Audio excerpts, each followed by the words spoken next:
Gerak gemulai para penari ini memeriahkan lomba tari tradisional yang digelar di Benteng Somba Opu, Kabupaten Goa, Sulawesi Selatan.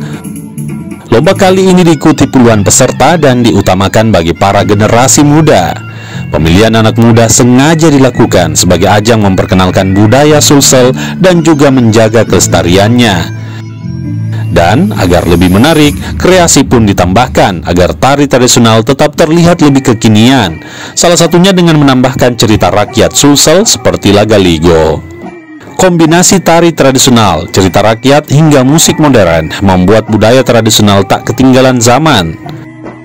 Ketradisian itu sangat menciriin dari kekasan sebuah etnik, dan karya-karya yang ditampilkan itu bagi saya sangat menggembirakan karena menunjukkan karya-karya ekspresi dari Sulawesi Selatan.